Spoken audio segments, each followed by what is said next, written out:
Assalamualaikum warahmatullahi wabarakatuh.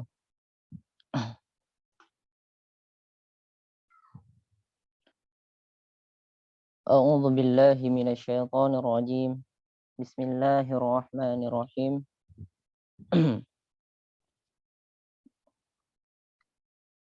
Alhamdulillah. Alhamdulillahilladzi nahmaduhu wa nasta'inuhu wa nastaghfiruh wa na'udzu bika min syururi anfusina wa min sayyiatina a'malina. May yahdihillahu fala mudhillalah wa may yudlil fala hadiyalah. Asyhadu an la ilaha illallah wa asyhadu anna Muhammadan abduhu wa rasuluh. Allahumma salli wa sallim wa barik ala sayyidina Muhammad wa ala alihi wa sahbihi wa sallim. Nawaina ta'alluma wa ta'lim wa tadhakkura wa tadhkir wa naf'a wal intifa' wal ifadata wal istifadah wal hatha ala tamassuki bi kitabillahi ta'ala wa sunnati Rasulillahi sallallahu alaihi wasallam wa du'a ilal huda wa dilalata 'alal khair ibtigha'a wajhillah wa mardatihi wa qurbihi subhanahu wa ta'ala. Allahumma alhimna ilman nafqahu bihi awamirak wa nawahiyak warzuqna fahman na'rifu bihi kaifa nunajika ya arhamar rahimin. Allahumma rzuqna fahman nabiyyin wa hifdzal mursalin wa ilhamal malaikatil muqarrabin bi rahmatika ya arhamar rahimin. Allahumma aghnina bil ilmi wa zayyinna bil ilmi wa akrimna bit taqwa wa jammilna bil afiyah. Allah iftah alaina futuhal arifin amma ba.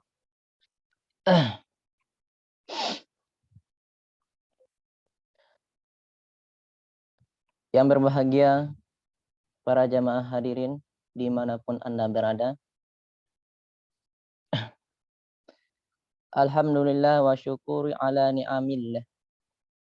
Marilah bersama-sama kita selalu bersyukur kepada Allah Subhanahu wa taala atas segala limpah rahmat, nikmat inayah serta hidayahnya sehingga kita dapat melaksanakan rutinitas atau kegiatan kita dalam keadaan sehat walafiat. Dan mudah-mudahan kita diistiqomahkan oleh Allah Subhanahu wa taala dalam setiap kebaikan. Amin amin ya rabbal alamin. Selawat beserta salam semoga tercurah kepada junjungan baginda Nabiullah Muhammad sallallahu alaihi wasallam. Harapannya semoga kita menjadi umat beliau yang cinta, yang mahabbah akan ajaran-ajaran maupun sunnah-sunnah dari baginda Rasulullah sallallahu alaihi wasallam. Dan semoga kita dapat menghidupkan sunnah-sunnah tersebut dalam setiap amalan kita atau dalam keseharian kita. Dan mudah-mudahan mendapat pertolongan dari Allah Subhanahu wa taala untuk menjalankan itu semua. Sehingga kita nantinya menjadi umat yang dibanggakan oleh Allah, yang dibanggakan oleh Rasulullah sallallahu alaihi wasallam. Para jamaah rahimakumullah, insyaallah kita akan mengaji kitab fikih yang bernama kitab Fikih Muqaddimah Hadramiyah, atau mengaji masalah-masalah yang berkaitan dengan ibadah, yaitunya yang berkaitan dengan sholat, puasa, terutama sebelum kita melaksanakan sholat, mestinya kita tahu dulu cara kita taharah atau bersuci, yang nantinya akan kita amalkan dalam setiap harinya. Mudah-mudahan pengajian ini memberikan manfaat kepada kita semua memberikan manfaat ke kehidupan kita, sehingga dengan mempelajari kitab fikih ini, apa yang kita baca ini, Allah memberikan pertolongan maupun kemudahan buat kita untuk menjalankan aktivitas kita di dunia. Lebih-lebih lagi untuk aktivitas yang sifatnya adalah ukhrawi atau akhirat. Mudah-mudahan menjadi tabungan di akhirat kita kelak, dan mudah-mudahan bermanfaat nantinya menghadap Allah Subhanahu wa taala. Dan nantinya insya Allah kita diwafatkan oleh Allah dalam keadaan husnul khotimah. Amin amin ya rabbal alamin. Bismillahirrahmanirrahim. Ala niyatil qabuli wa ziratil ilmi wal ikhlasi wal istiqamah wa ridha'illahi ta'ala. Al-Fatihah. A'udzu billahi minasyaitonir rajim. Iya.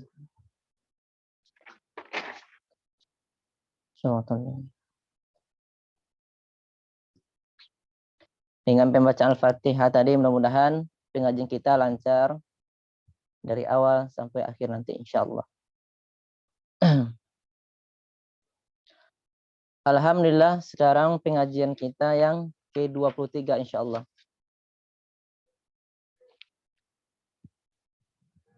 Dan berarti pengajian ini telah berjalan selama lebih kurang dari 7 bulan. 7 bulan. Dan kemarin kita pas bulan puasa itu ada berhenti sekitar 1 bulan. Alhamdulillah, atas nikmat Allah bisa kita laksanakan atau kita lanjutkan hari ini. Jadi pasal-pasal sebelumnya di kitab ini, kitab Muqaddimah Hadramiyah, kita telah membahas kalau judul besarnya adalah, kalau bab itu adalah bab taharah. Jadi dalam bab taharah tersebut ada nantinya pasal-pasal atau bagi-bagian dari yang berkaitan dengan taharah atau bersuci. Jadi yang telah kita bahas dari bab taharah, yang pertama kemarin kita bahas tentang macam-macam air yang boleh kita gunakan untuk bersuci. Kemudian ada juga pasal tentang air yang dimakruhkan untuk kita bersuci. Kemudian air mustakmal, artinya air yang tidak boleh kita gunakan untuk bersuci. Pasal selanjutnya adalah air tentang air najis. Selanjutnya air banyak, bisa kita kategorikan ada air itu banyak, ada air itu sedikit. Dan itu sudah kita bahas. Dan juga ada tentang ijtihad. Kita ijtihad memilih air ini suci atau tidak. Itu telah kita bahas. Selanjutnya yang telah kita bahas juga adalah bejana. Masalah bejana yang terbuat dari emas atau perak, apakah kita boleh memakai? Kalau ada air di dalamnya, kita gunakan untuk berwudu atau untuk mandi wajib, apakah air tersebut dibolehkan yang ada di dalam bejana tersebut? Selanjutnya pasal tentang khisalul fitrah. Ya. Kalau khisalul fitrah ini yang kita bahas kemarin itu masalah sunat-sunat yang dianjurkan kepada manusia. Misalkan itu adalah yang berkaitan dengan tubuh. Misalnya mencukur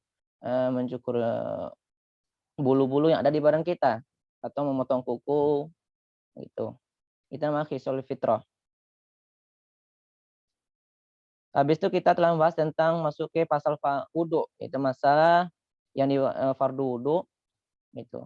Kemudian ada sunat-sunat wudu, makruhat yang dimakruhkan dalam berwudu, kemudian syarat untuk sesyarat wudu tersebut, nah gitu. Jadi itu semua telah kita bahas. Jadi bagi teman-teman yang atau jamaah yang baru hadir, mungkin bisa didengarkan rekaman-rekaman sebelumnya, karena semua itu telah kita bahas. Insya Allah hari ini kita akan lanjutkan juga pasal berikutnya, yaitu pasal tentang menyapu kedua sepatu. Menyapu dua sepatu. Atau dalam bahasa Arabnya adalah fil mashi alal khuffain, yaitulah menyapu dua sepatu gitu. Ya tujuannya kenapa kita membahas ini, menyapu kedua sepatu, mungkin besarnya atau kemungkinan besar masalah menyapu dua sepatu ini mungkin jarang terjadi di Indonesia. Ya. Kenapa saya masih membahas ini? Gitu. Karena saya pribadi membahas ini adalah tujuan untuk memperkenalkan kepada semuanya bahwa kalau nantinya ada teman kita atau orang yang melakukan hal tersebut, itu tidak menjadikan hal yang tidak tahu gitu ya. Maksudnya hal yang sesuatu yang tidak pernah dilakukan gitu. Sebenarnya itu ada diajarkan atau istilah lainnya untuk menambah wawasan. Jadi kalau ada orang nantinya pas berwudu, mereka tidak membuka sepatunya, hanya langsung mengusap dua sepatunya, kemudian dia sholat, itu sah itu dengan syarat tertentu. Jadi jangan menjadikan itu hal untuk memecah belahkan di antara kita nantinya. Untuk itu saya membahas tentang pasal menyapu kedua sepatu. Istilahnya untuk menambah wawasan kita saja. Apakah hukumnya boleh atau tidak. Kalau boleh hukumnya, berarti ada syarat-syaratnya gitu. Kalau telah terpenuhi syaratnya, berarti sah seseorang itu berwudu seperti hal tersebut gitu. Tapi kalau tidak melaksanakan syarat-syaratnya, orang berwudu seperti itu, maka sholatnya, wudunya tidak sah. Kalau wudunya tidak sah, maka sholatnya juga tidak sah. Gitu.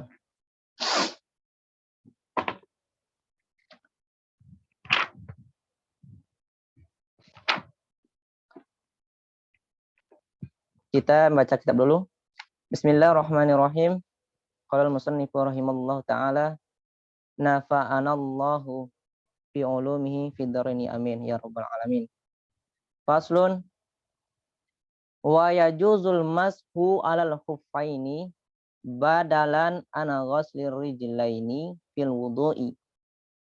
Wa syartu jawazil mashi ayyal basahu ba'da taharatin kamilatin wa ayyakuna al-khuffu tahiran qawiyan yumkinu mutaba'atul masyi alaihi lil musafiri fil hajati satiran li mahallil ghusli la min a'la mani'an nufudal ma'i min ghairil khurzi.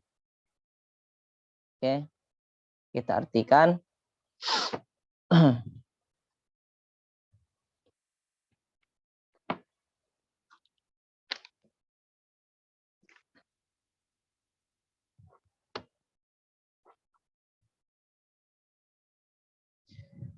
Jadi ini masalah pasal tentang menyapu kedua sepatu. Jadi gambarannya dulu ya. Jadi kalau gambarannya biar kita bisa ditasawurkan atau digambarkan sebelum kita masuk ke pembahasannya. Jadi begini. Jadi kita sekarang mau ngambil wudhu. Kita mau ngambil wudhu, ya seperti wudhu biasa. Basuh tangan, wajah, basuh kedua tapak tangan, wajah, basuh tangan, rambut, kemudian kaki. Jadi yang masalahnya di sini adalah pas di basuhan kaki. Nah, gitu. Pas di basuhan kaki. Ketika kita di basuhan kaki, yang biasanya kita laksanakan adalah kan kita buka sepatu kita, kemudian kita basuh kaki kita dengan air. Tapi yang masalahnya sekarang adalah ketika sampai basuhan di kaki, basuhan wudhu di kaki, jadi sepatu itu tidak kita lepaskan. Jadi sepatu itu tidak kita lepaskan. Kemudian kita usapkan saja, usap. Jadi artinya ada dua bahasa. Ada pertama itu mashun sama ghuslun. Jadi kata-kata mashun itu artinya diusap. Kalau diusap kita ambil air kemudian dilap, disap. Itu namanya diusap. Atau bahasa kita dilap bisa juga ya. Gitu. Tapi kalau kata ghuslun itu adalah kalau kata-kata basuh itu artinya maknanya adalah sailul ma. Itu mengalirkan air. Itu. Yang seperti kita lakukan biasanya membasuh kedua kaki itu namanya ghuslun, itu membasuh, bukan mashun. Tapi istilahnya nanti kalau di pembahasan ini itu namanya mashun. Jadi mashun ini adalah menyapu. Nah, gitu. Jadi ada ini misalnya ini kaki gitu, kaki. Kita pakai sepatu sekarang. Kemudian pas sampai basuhan di kaki, kita tidak mencopot sepatu tersebut, tapi hanya kita ambil air dengan tangan, kemudian kita sapu. Ini namanya menyapu. Artinya sesuatu tanpa kita copot, kita buka, kita sapu, gitu. Ini namanya menyapu. Kalau terpenuhi syarat yang akan kita sebutkan nanti, kemudian orang itu sholat dengan menyapu sepatu tersebut, maka sholatnya sah. Kalau terpenuhi syarat, apakah sepatu itu kayak apa gitu kan, apakah sepatunya suci atau tidak gitu. Kalau terpenuhi syarat-syarat tersebut, kemudian orang itu sholat, maka sholatnya sah. Nah, itu gambarannya. Jadi permasalahannya adalah sampai basuhan di kaki. Kemudian sampai basuhan di kaki itu kita tidak membuka sepatu. Tapi yang hal-hal seperti ini itu kebanyakan terjadi di negara-negara yang bermusim. Maksudnya ada musim dingin gitu. Ya, di musim dingin. Karena kalau di musim dingin, musim sita gitu dingin, orang itu biasanya tidak buka sepatu gitu. Dia langsung pakai sepatu, kemudian diusapnya langsung dia sholat. Karena kalau buka sepatu kan dingin gitu.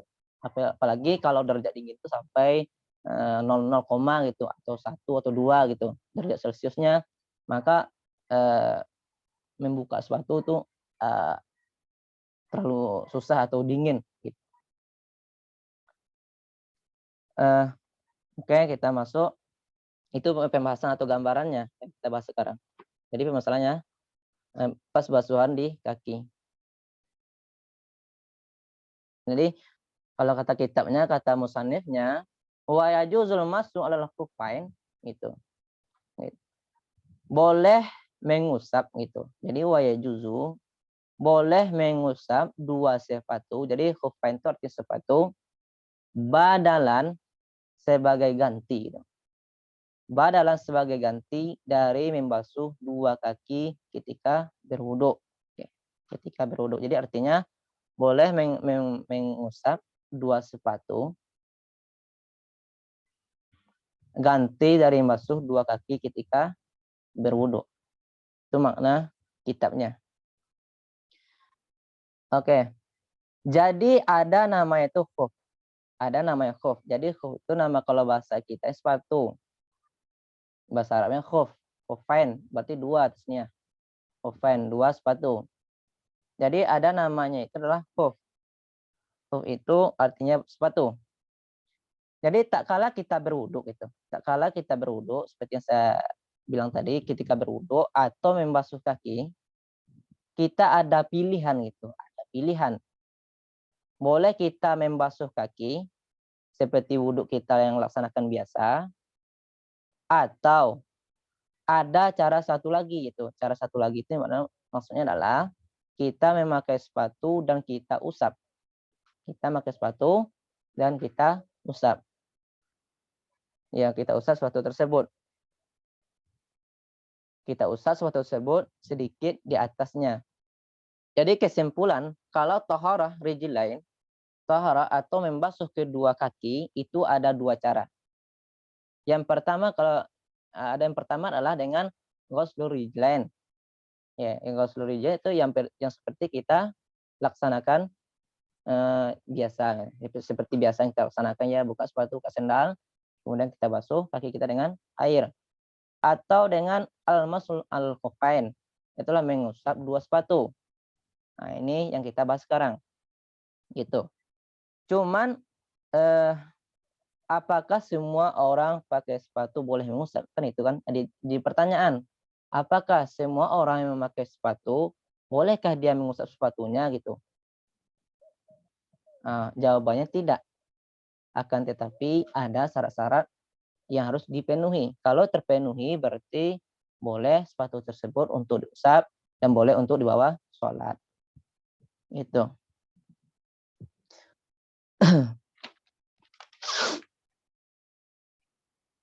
Itu masalah menyapu sepatu. Jadi dalam menyapu sepatu ada yang berapa kita bahas.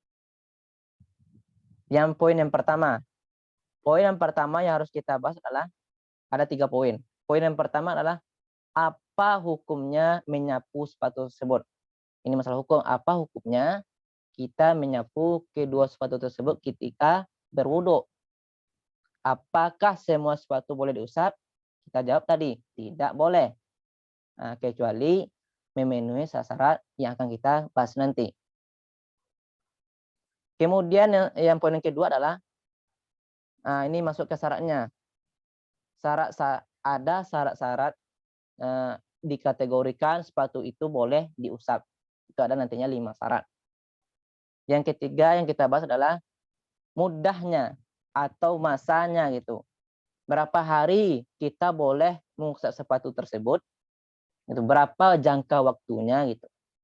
Nah, itu mudahnya. Apakah kalau setelah lewat waktunya nanti apakah masih boleh kita mengusap sepatu tersebut?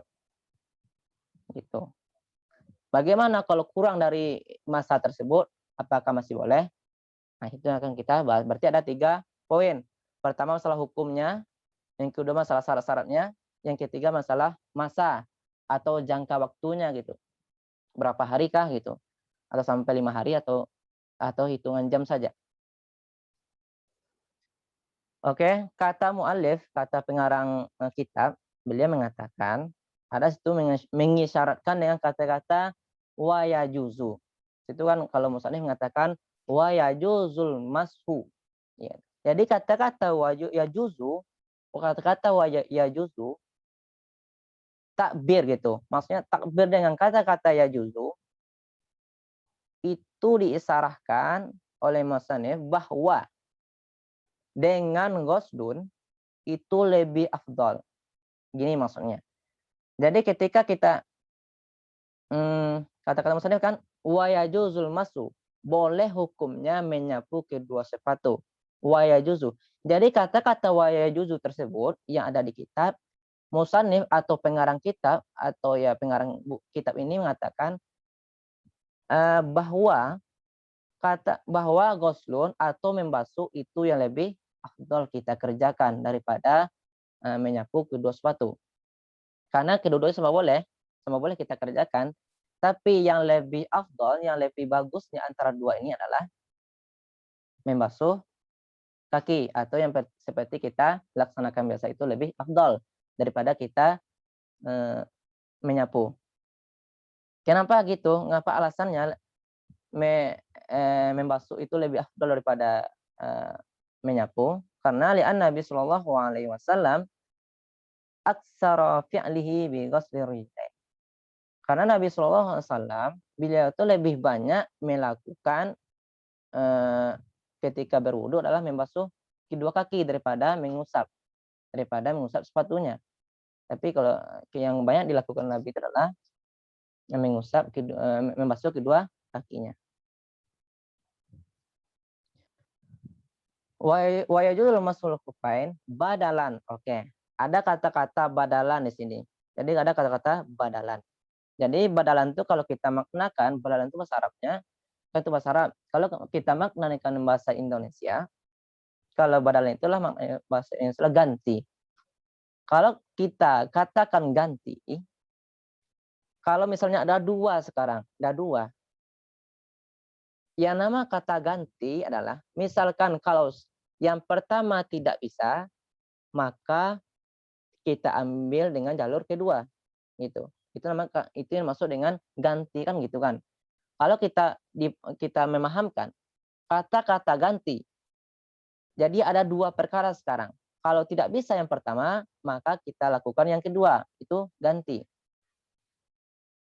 Seperti bisa juga kita katakan seperti wudhu. Apabila seseorang itu tidak ada air, maka gantinya dengan tayamum. Kan itu maksud badalan di sini. Nah, itu maksud badalan. Tapi badalan di sini maksudnya bukan begitu. Gitu. Jadi badalan di sini maksudnya adalah bukan makna asli. Karena kalau makna yang asli badalan tadi adalah ganti. Kalau ganti yang pertama tidak bisa, maka kita ambil dengan jalan kedua, itu ganti. Tapi badalan di sini tidak itu maknanya. Akan tetapi makna di sini adalah iktifaan atau dengan kafin'an gitu. iktifaan atau kafin'an. Itu makna badal di sini. Jadi kalau kita pakai makna itu, jadi kalau di kitab wa yajuzu al-mashu alal khuffain, nah itu. Jadi iktifaan gitu, iktifaan ala rijlain. Jadi badan itu maknanya adalah iktifaan atau kafin'an. Gitu.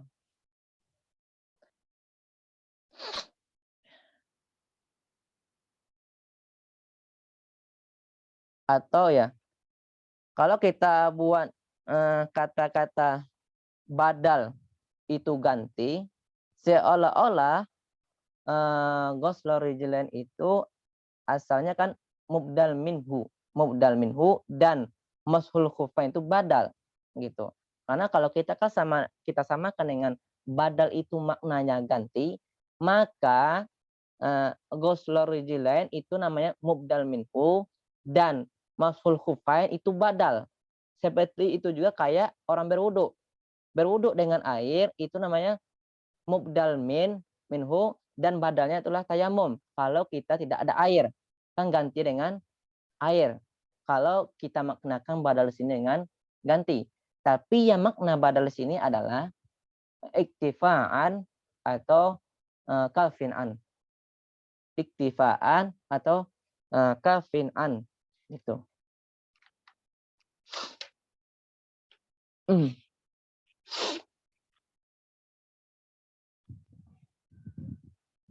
Jadi masalah kalimat wa yajuzul mas'u iktifaan al-ghusli. Jadi kalau kita susun kalimat yang sebenarnya adalah bukan badalan, jadi pakai makna yang badalan itu. Jadi wa yajuzul mas'u iktifaan an ghusli rijlaini fil wudu.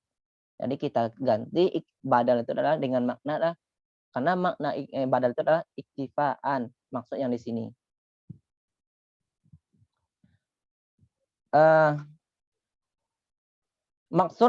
Ada maksudnya yang daripada kata-kata iktifaan atau kafin'an itu adalah maksudnya adalah kedua-duanya sama asal.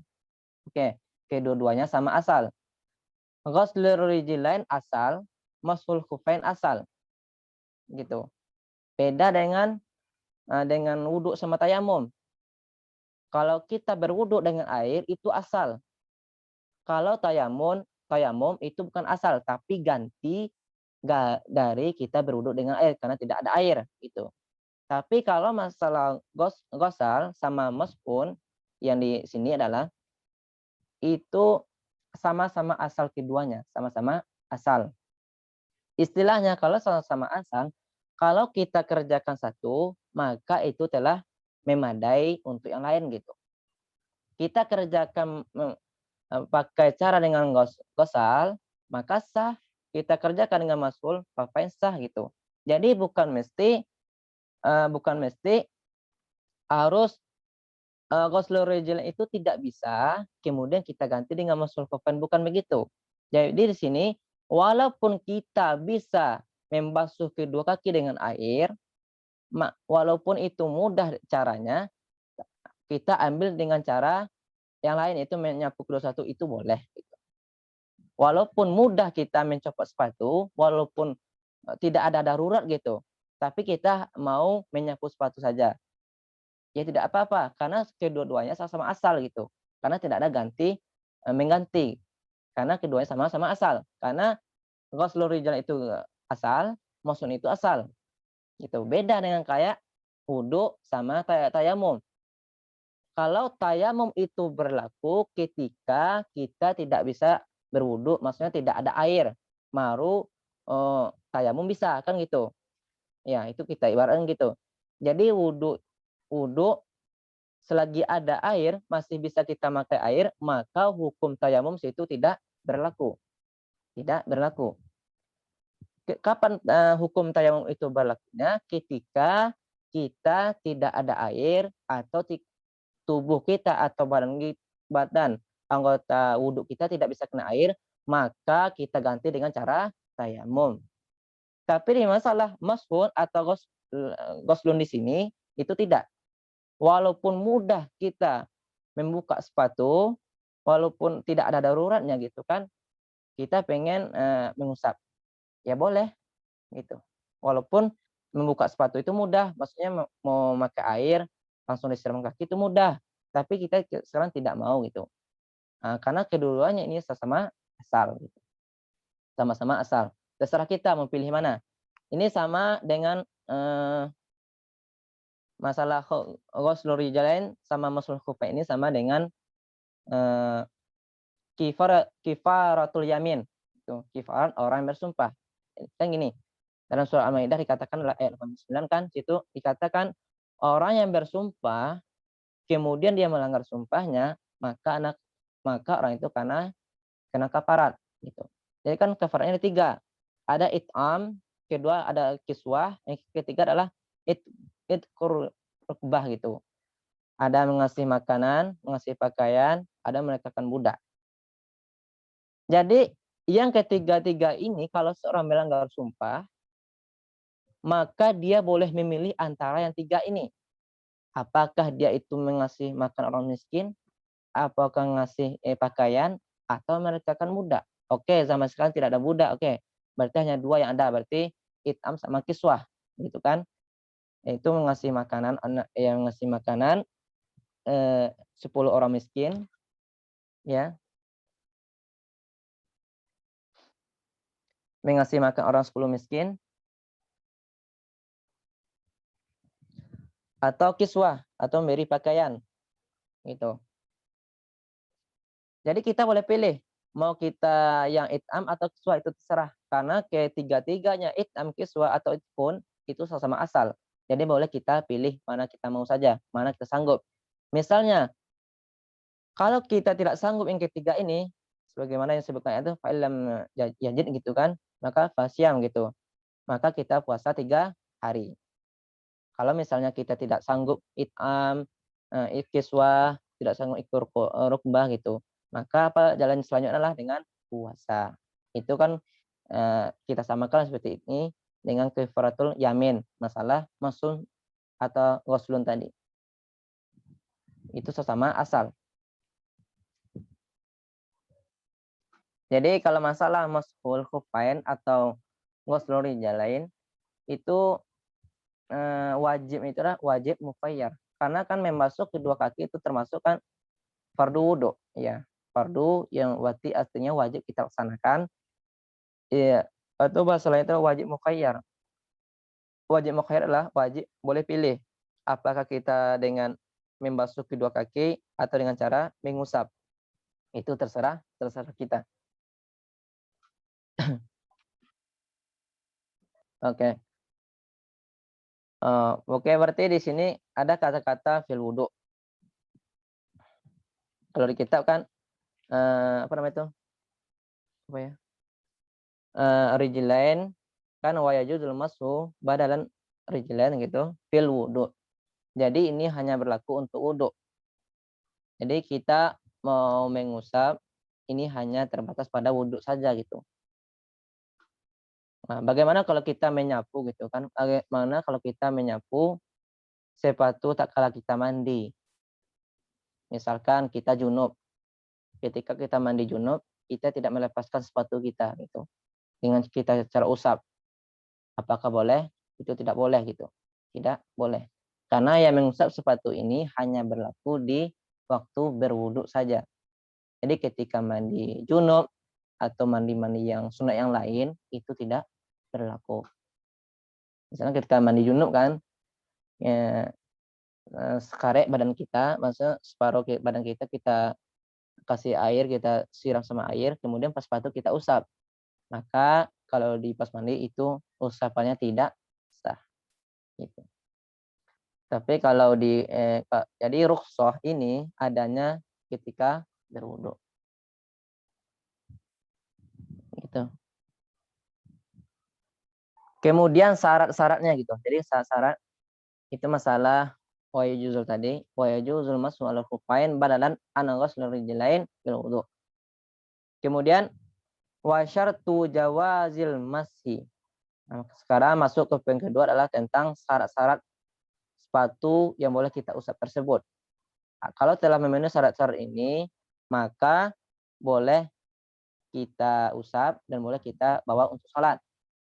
Kalau misalkan dari syarat yang 5 ini, ada 5 syarat, tidak terpenuhi satu, maka tidak sah. Maka tidak sah usapan sepatunya. Gitu.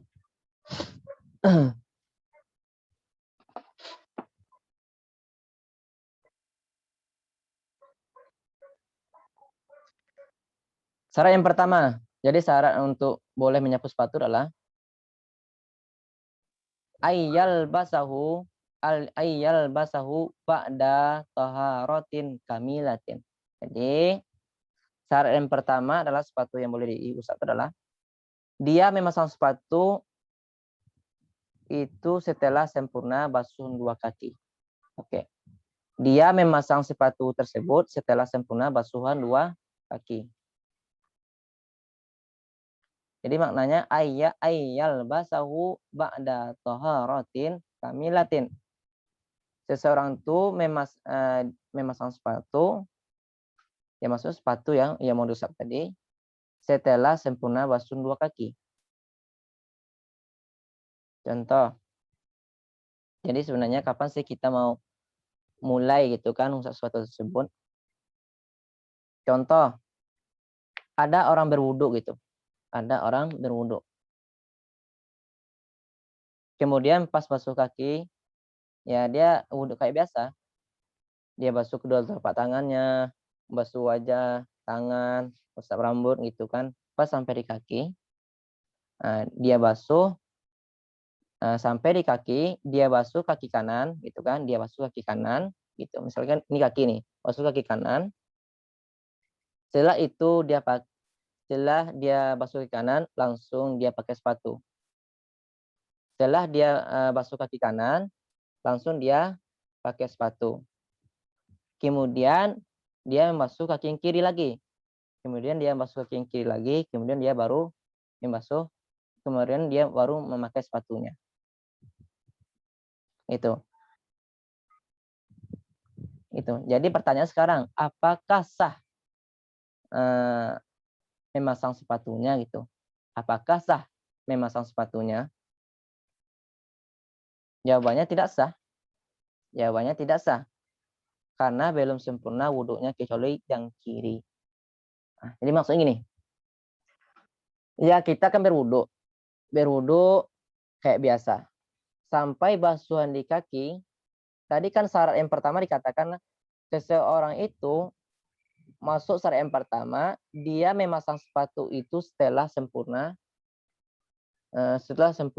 basuhan kakinya. Akan tetapi sekarang dia berwudhu sampai basuhan di kaki kanan. Oke, sekarang orang tuh belum memakai sepatu. Sekarang sepatu ditaruh dulu di tepi, taruh. Oke. Sekarang dia basuh pas basuhan di kaki.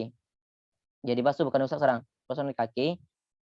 Pas basuhan di kaki kanan, setelah sempurna basuhan kaki kanannya, kemudian langsung dia pakai sepatu.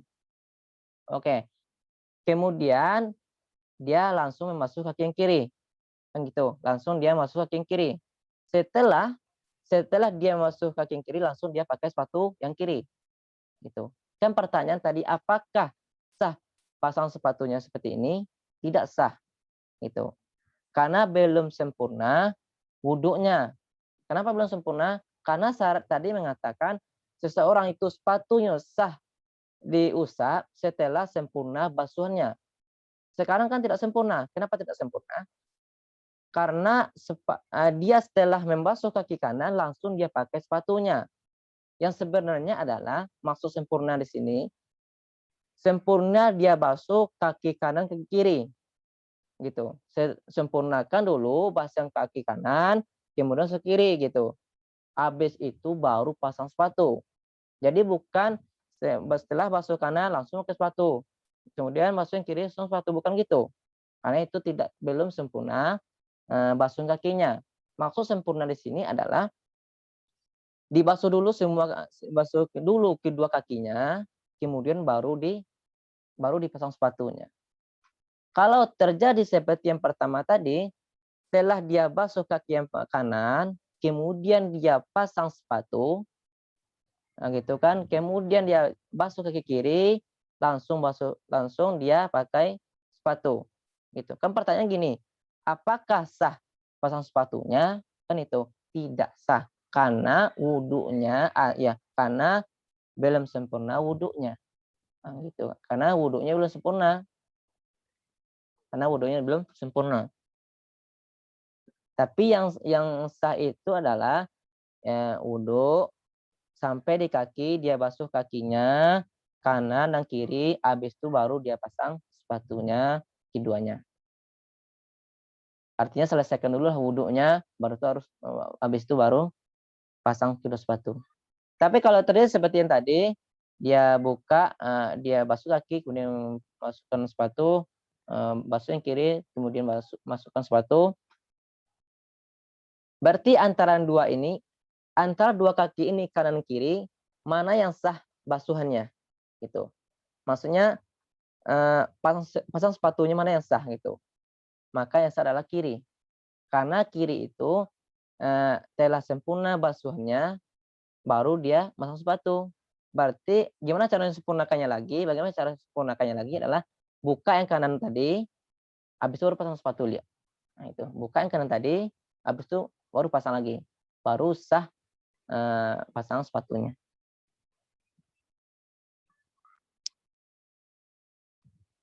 Baru sah pasang sepatunya gitu.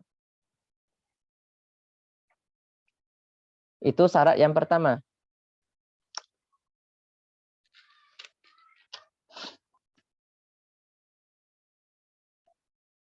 Jadi kan kalau masalah makna tadi itu, kalau yang sini kan dikatakan di kitab toharotin kamilatin. Jadi taharah yang sempurna. Makna taharah yang sempurna itu adalah, jadi kalau bahasa simpelnya, yang kiri udah sempurna gitu.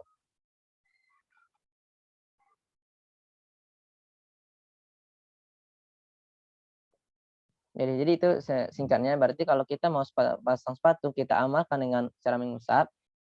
Jadi sebelum kita masang sepatu itu telah sempurna wudhu kita gitu. Setelah sempurna basuh kaki kita, kemudian baru kita pasang sepatu. Itu yang pertama. Jadi yang pertama adalah ba'da taharatin kamilatin. Yang kedua adalah syarat yang kedua, wa ayakunal khuf. Syarat yang kedua adalah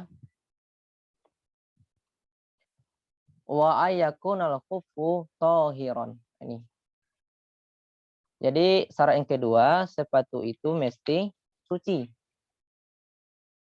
Jadi syarat yang kedua, mesti sepatu yang kita pakai tersebut suci. Artinya kalau suci berarti keluar najis. Berarti kalau sepatu yang bernajis, maka tidak sah. Misalkan sepatu itu terbuat dari kulit babi gitu kan. Ya, kulit babi. Kan dalam mazhab Imam Syafi'i, walaupun kulit babi atau kulit anjing itu walaupun disama, itu tidak bisa mensucikan. Itu dalam mazhab Imam Syafi'i, kulit babi sama kulit anjing itu tidak bisa disucikan walaupun telah disama gitu. Tapi kalau kulit-kulit yang selain anjing dan babi seperti kulit kerbau, sapi gitu kan, kalau setelah disama itu menjadi baru dia suci gitu. Kemudian dia dibuat sepatu atau apa itu boleh. Kemudian kita pakai dalam menulis syarat, kemudian kita usap, kemudian kita sholat, itu sah. Tapi kalau kulit anjing sama kulit babi, walaupun itu disama, bagaimanapun caranya, dia tetap najis. Kemudian kalau dibuat sepatu kulit tersebut, sepatu atau apalah itu tas, atau apalah itu tetap najis. Tapi kalau terbuat dari tadi sapi, kerbau atau kulit buaya, kulit ular, kalau telah disama itu menjadi suci. Berarti syarat yang kedua adalah tohiron. Jadi syarat yang kedua tohiron. Syarat yang ketiga. Syarat ketiga sepatu tersebut adalah wa ayyakuna qawiyan. Tuh. Jadi soal yang ketiga adalah qawiyan. Qawiyan, sepatu itu kuat. Sepatu itu kuat. Maksud sepatu kuat di sini adalah dobitnya atau maksud kuat di sini adalah yumkinu mutataba'ah al-masyi alaihi lil musafiri fil hajjah. Tuh. Mungkin dibawa untuk berjalan berturut-turut bagi orang musafir untuk kebutuhan.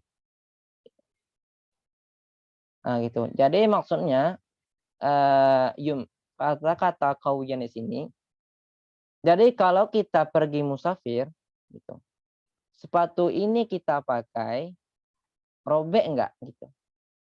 Untuk hajah kita musafir, maksudnya hajah di sini adalah ya kalau cari makan, cari kayu gitu. Itu sepatu tidak dilepas-lepas. Jadi dari kita masang, kalau musafir kan ada masanya 3 hari 3 malam. Berarti selama 3 hari 3 malam, tidak ada kita mencopot sepatu tersebut. Dalam 3 hari 3 malam itu, kita gunakan ngambil air, ngambil kayu, ngambil semuanya untuk kebutuhan kita pakai kemanapun kita pergi. Maksudnya tidak kita lepaskan, apakah sepatu itu kuat gitu. Gitu. Apakah sepatu tersebut kuat? Gitu kan. Tapi kalau misal sepatu itu kuat, maka boleh. Karena sepatu ada yang kuat, ada yang lemah. Maksudnya lemah kan udah belum berapa hari kita pakai, maksudnya kita buat jalan, kemudian robek atau apa gitu, atau bolong-bolong gitu kan. Tuh, kalau ini maksudnya kan di terjadi kan seperti zaman-zaman dahulu gitu, kayak orang di Arab gitu. Kan situ kan kalau orang musafir itu dulu kan berjalan di padang pasir. Di padang pasir itu mereka gunakan sepatu tersebut tahan selama 3 hari 3 malam gitu.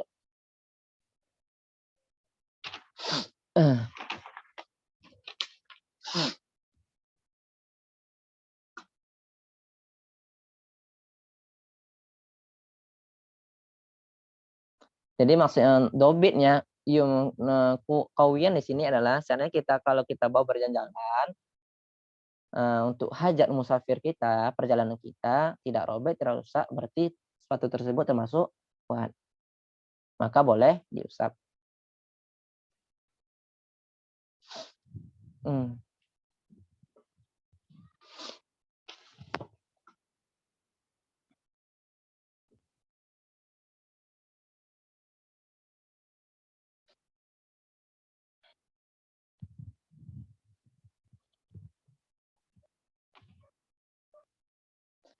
Oh ya ini masalah berarti tadi kan kalau kita membahas musafir berarti kan ada zaman-zamannya gitu.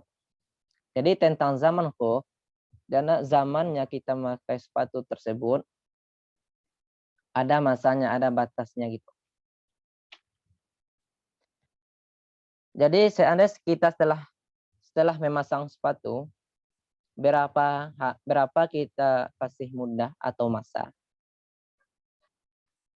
gitu kan, berapa hari waktunya.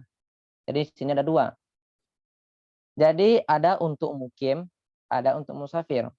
Berarti kalau untuk mukim 1 hari 1 malam, dan untuk orang yang musafir berarti 3 hari 3 malam. Kalau hitung jamnya, kalau untuk mukim 24 jam, kalau musafir 72 jam, 3 hari 3 malam. Jadi kalau misalkan seseorang musafir dalam waktu 72 jam tadi, dia tidak apa-apa sepatunya, tidak ada robek, tidak ada rusak, tidak ada bolong, maka boleh sepatu itu diusap. Misal kalau lubang, kalau robek, berarti habis masanya.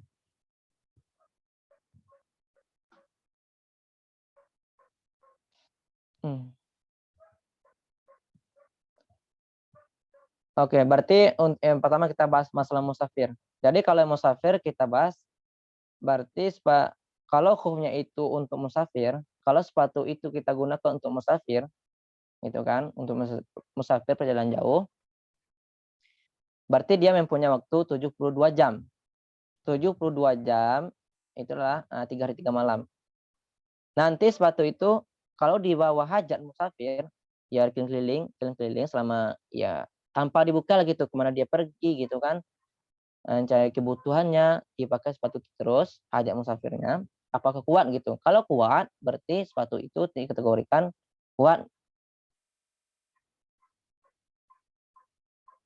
Kalau dalam 3 hari 3 malam itu sepatunya robek atau bolong, maka ya sepatunya itu tidak kuat. Berarti sampai berapa hari, misalnya 2 hari kan robek, berarti sampai 2 hari lah boleh dia untuk menyapu sepatu tersebut. Berarti hari ketiga tidak boleh. Gitu. Atau ada dia pakai sepatu atau khuf yang seandainya dipakai untuk hajat dia, gitu kan, cari kayu, itu cari air, cari makanan gitu kan, dan keliling sama dia musafir, tetapi hanya tahan 2 hari 2 malam. 2 hari 2 malam. Ini bagi orang musafir ya, bagi orang musafir tahan 2 hari 2 malam. Apakah boleh dia menyapu? Boleh. Berarti boleh menyapu untuk 2 hari saja. Berarti hari ketiga tidak boleh. Kalau misalnya dia musafir, kalau tahannya sepatu ini 1 hari 1 malam saja, itu kan 1 hari 1 malam saja, apakah boleh dia menyapu? Boleh. Berarti untuk 1 hari 1 saja, 1 malam saja. Kalau dia musafir sekarang pakai sepatu, tapi tahan untuk 10 jam saja. Setelah 10 jam sepatu robek, rusak, itu bolong gitu kan. Apakah dia boleh menyapu sepatunya? Tidak, karena minimalnya sepatu itu boleh diusap tahannya selama 1 hari 1 malam. Berarti 24 jam. Kalau kurang dari 24 jam, sepatunya sudah rusak, sudah robek, maka tidak sah untuk diusap. Jadi minimal 1 hari 1 malam. Itu bagi orang yang musafir. Sekarang bagi orang mukim. Bagaimana caranya? Seperti kita sekarang, yang mukim berarti orang itu tidak musafir, yang berada di tempat. Ya, seperti kita berada di rumah gitu atau di sekolah. Gitu. Kalau seandainya ini dibawa untuk keliling taradun gitu kan, keliling hajat mukimnya misalkan hajat mukimnya pergi ke pasar, dia pakai sepatu sekarang, ya hajatnya pergi ke pasar, pergi ke masjid gitu kan. Dan orang ini sekarang masih di dalam keadaan mukim, tidak musafir, itu maksudnya. Kemudian dia pakai sepatu. Apakah boleh dia menyapu sepatu? Boleh. Kalau misalkan dalam 24 jam itu sepatu yang digunakan itu tidak robek. Pergi ke sana, pergi ke sini gitu. Maka boleh dia mengusap sepatunya. Kalau atau bisa dia pergi ke ziarah, silaturahmi sama tempat temannya gitu kan. Gitu. Jadi selama 1 hari 1 malam itu, kalau sepatunya tidak robek, maka boleh dia usap ketika dia masuk kedua kakinya. Itu masalah kalau musafir berarti 3 hari 3 malam. Kalau mukim berarti 1 hari 1 malam. Ya kalau mukim seperti kita berada sekarang itu kan. Kita boleh menyapu sepatu.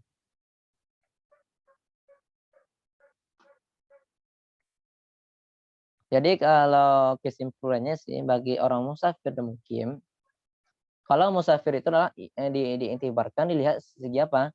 Yu'tabaru taraddudul lihajatihi al-musafir. Yu'tabar taraddud lihajatihi al-musafir.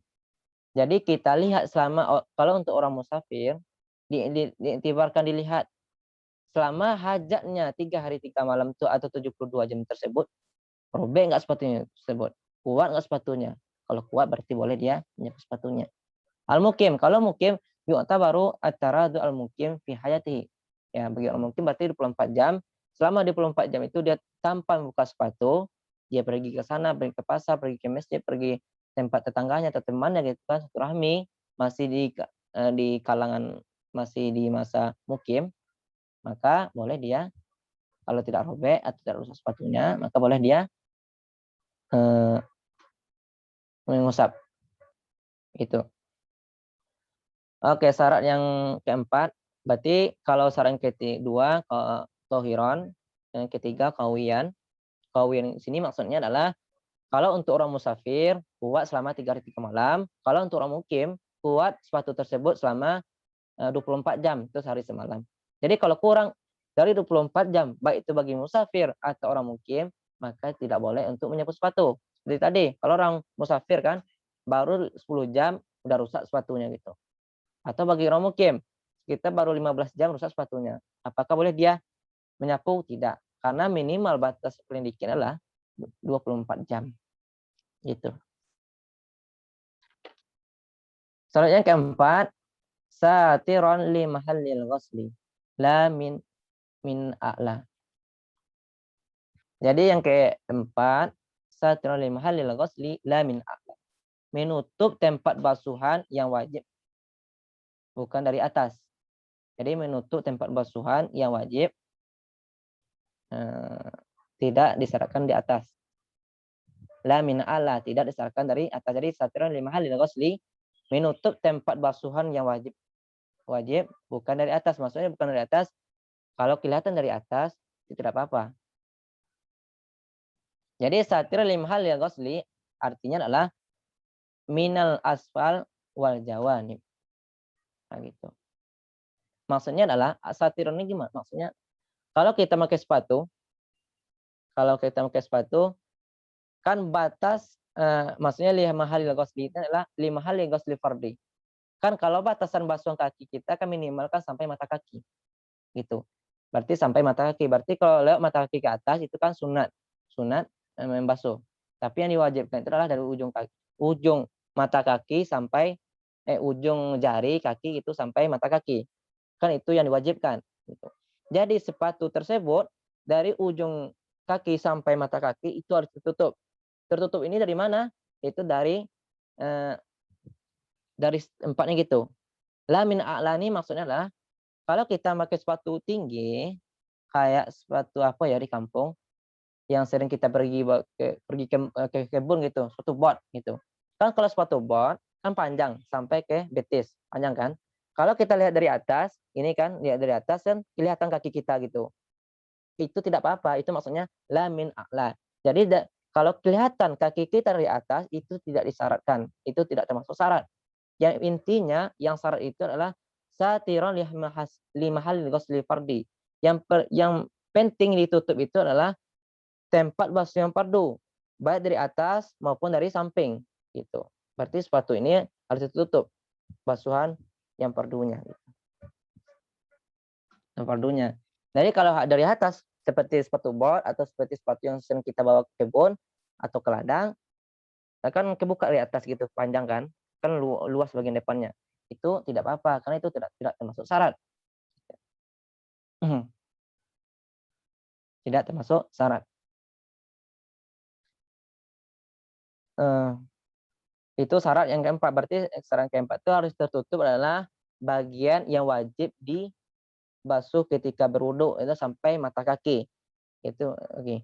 Misalkan kalau kita pakai sepatu kayak sepatu zaman sekarang yang tidak pakai tali, hanya bisa pakai sepatu langsung apa tuh? Yang langsung dimasukkan kaki gitu kan tanpa pakai diikat sama tali gitu.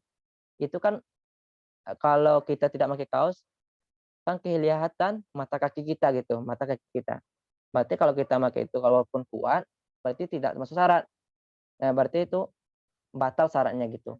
Karena mata kakinya terlihat. Berarti basuh yang wajibnya terlihat. Kalau kita pakai sepatu tersebut, kemudian kita sapu tidak sah. Karena mata kakinya terlihat. Tapi kalau sepatu sampai ke atas, tertutup mata kakinya, nah itu boleh. Asalkan kuat dan suci.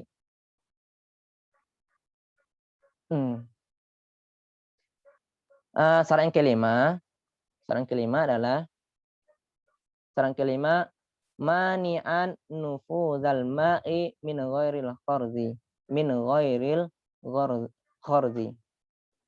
Jadi saran kelima untuk sepatu yang boleh diusap adalah mencegah masuk air itu. Jadi mani'an nufuzal ma'i, mencegah masuk air pada selain tempat jahitan. Jadi kharzi itu adalah jahitan. Mencegah masuk air pada selain tempat jahitan. Seandainya kalau kita tuangkan air ke sepatu tersebut, tidak masuk air ke dalam. Itu, tidak tembus air ke dalam. Kalau tembus berarti tidak sah. Kalau misalnya air itu masuk dari jahitan sepatu, masuk air dari jahitan tersebut, maka itu tidak apa-apa. Itu la yadurru, itu tidak mudarat. Ya lebih mudahnya masalah yang sepatu kan. Kayak sepatu apa tuh? Sepatu bot yang sering kita kalau orang di kampung gitu kan. Sepatu bot tuh bisa dikategorikan di sini. Bisa kita katakan itu sah lah. Yang pertama sepatu bot adalah yang penting terpenuhi syarat itu. Kita memakai sepatu tersebut setelah sempurna basuh kaki. Nah, gitu. Yang kedua, sepatu bot itu suci. Yang ketiga, sepatu bot itu kuat. Gitu kan. Kuat. Sepatu bot itu kalau kita bawa musafir kan kuat. Gitu. Dan pun dia panjang. Satiran 5 halil ghusli. Yang kelima adalah mani anufuzul ma. Sepatu bot itu kan kalau kita tumpang air, nggak masuk air gitu. Berarti sepatu bot itu bisa lah gitu. Kalau misalkan kita mau sholat gitu kan. Mau sholat. Kemudian pas mungkin bisa diamalkan misalkan pas di kampung atau di mana gitu, pas kita amalkan coba kita sholat pakai stubot gitu. Atau misalnya kalau ada orang besok kita lihat dia sholat pakai stubot gitu, kemudian pas dia ambil wudhu, kemudian dia tidak membuka stubotnya, langsung dia usap gitu. Tapi kalau memenuhi suci kuat, kalau kuat insya Allah kuat lah stubot itu kan. Yang pertama yang kita lihat itulah syarat yang pertamanya, apakah dia memakai itu setelah sempurna sucinya gitu, setelah masuk 2 kaki. Kalau setelah dia memakai setelah sempurna sucinya, berarti itu termasuk syarat yang pertama. Kedua suci gitu. Tapi yang perlu diperhatikan dalam mengusap sepatu ini adalah sucinya. Tapi kalau di Indonesia mungkin jarang kita amalkan yang mengusap-usap sepatu ketika berwudu. Karena di Indonesia kan sedikit-sedikit pergi sana langsung ada najis gitu, keinjak najis kan. Agak susah di Indonesia kita amalkan seperti ini. Tapi kalau misalkan kalau ada orang mengamalkan nantinya, jangan sebagai wah gitu kan, maksudnya kita udah tahu bahwa berarti orang itu mengamalkan yang begini gitu. Tidak apa-apa. Kalau ada orang nantinya melaksanakan wudhu seperti itu, dia tanpa membuka sepatu langsung dia usap, itu sah. Itu syarat yang kelima.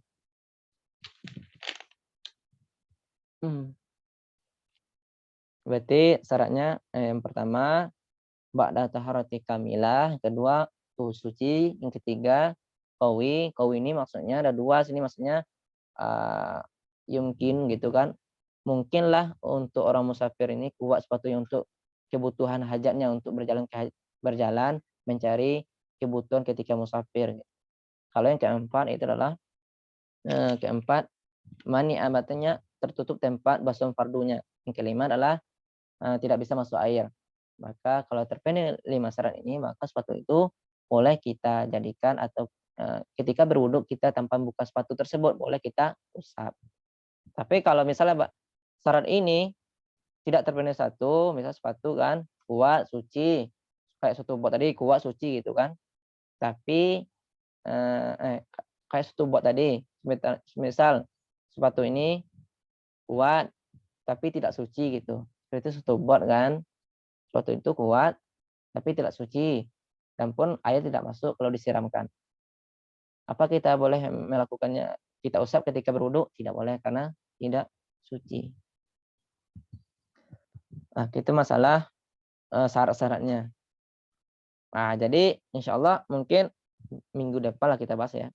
Minggu depan kita bahas poin yang ketiga, mudahnya. Ini kan kita baru menyebutkan syarat-syaratnya dan hukumnya. Kalau hukumnya boleh gitu. Karena hukumnya boleh kita amalkan gitu. Kedua syaratnya, ini belum masuk kita ke caranya gitu. Nanti insya Allah minggu depan kita langsung masuk ke caranya. Kapan masanya, kapan mudahnya, kapan kita itu dikategorikan mulai bisa menyapu sesuatu tersebut. Nah itu insya Allah minggu depan. Tapi sekarang hanya kita menyebutkan syarat-syaratnya saja. Oke. Oke, bagi jemaah semuanya yang pengen menanyakan silahkan. Ada yang ragu yang bisa ditanyakan.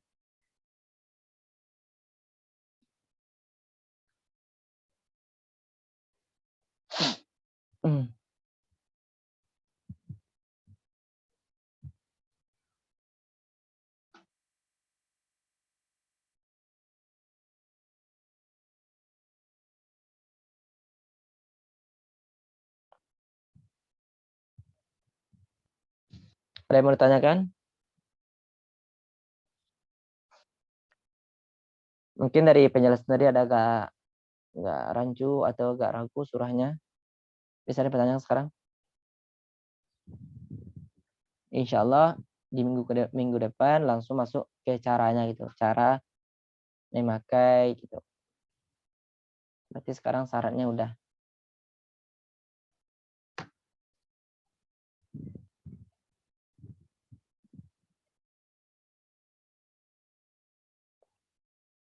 Ada yang mau tanyakan? Hmm.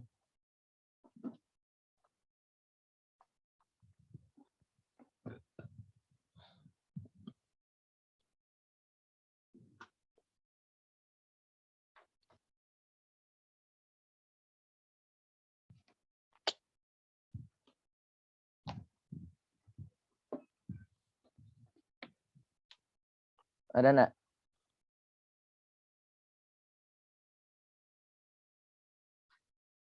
Kalau tidak ada Nggak yang mau ada. ditanyakan? Enggak ada? Oke, berarti kalau nggak ada yang mau ditanyakan, ya untuk pertemuan sekarang, mungkin sampai di sini dulu pengajiannya. Insya Allah minggu depan kita bahas tentang cara-caranya gitu. Cara-cara apakah tadi kan kita katakan setelah kita sempurna basuh kaki, kemudian kita pakai sepatu. Apakah langsung setelah itu boleh langsung kita musab sepatu gimana gitu? Misalkan kita sekarang mau sholat zuhur kan, sholat zuhur kita wudhu kayak biasa. Kemudian kita zuhur jam 1, kita wudhu jam 1. Sempurna kita wudhu jam 1. Setelah sempurna basuh kaki, kemudian jam 1 langsung kita pakai sepatu. Nah, gitu kan, sepatu. Kemudian jam 2-nya kita batal wudhu, buang angin misalnya, atau BAB. Apakah ketika kita berwudhu lagi, apakah boleh kita langsung mengusap sepatu kita atau tidak? Nah, itu insya Allah kita akan bahas minggu depan. Atau kapan kita boleh mengusap sepatu tersebut. Oke. Untuk pertemuan sekarang, mudah-mudahan apa yang disampaikan ini jadi manfaat bagi kita semuanya. Dan insya Allah bisa kita amalkan. Kalau ada kata-kata saya yang tidak bertempat pada tempatnya, ya saya mohon maaf. Kalau ada penjelasan yang kurang paham, mungkin bisa ditanyakan atau lewat grup gitu. Kalau ada yang beda pemahamannya, beda penjelasannya, ya mungkin bisa dikasih tahu gitu. Aqulu qouli hadza wa astaghfirullahal azim li wa lakum wa lisairil muslimin innahu wal ghafurur rahim. Subhanakallahumma bihamdika asyhadu an la ilaha illa anta astaghfiruka wa atubu ilaik. Assalamualaikum warahmatullahi wabarakatuh. Waalaikumsalam warahmatullahi wabarakatuh.